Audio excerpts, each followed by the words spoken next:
लेके झोली में अबीर होली खेले चलले महादेव। लेके झोली में अबीर होली खेले चलले महादेव। पहिला ही होलिया हो काशी में खेलले, काशी में खेलले, बनारस में खेलले।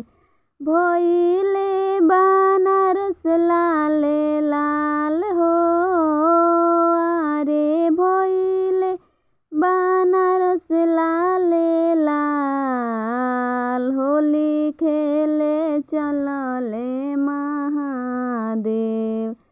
लेके झोली में अबीर होली खेले चलले महादेव। दूसरा ही होलिया अवधपुर में खेलले, दूसरा ही होलिया अवधपुरी में खेलले, अवधपुरी में खेलले, अवधपुर में खेलले।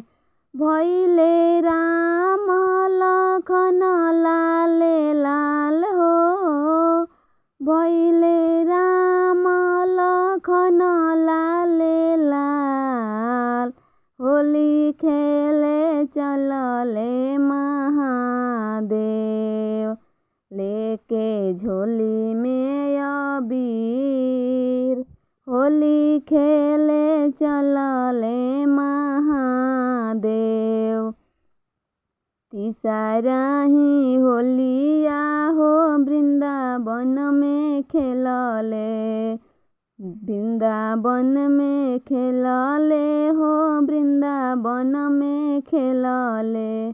भइले कृष्ण बलराम लाले लाल हो, भइले कृष्ण बलराम लाले लाल। होली खेले चलले महादेव।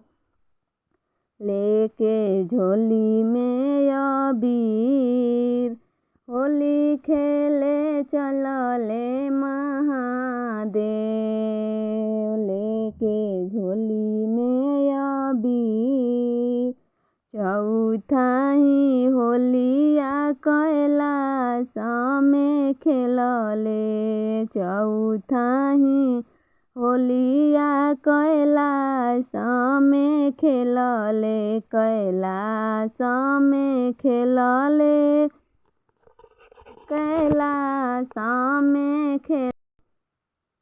भक्त भगवान भइले लाल हो, अरे भक्त भगवान भइले लाल।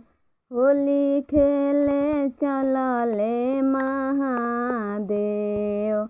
लेके झोली में अबीर होली खेले चलले महादेव।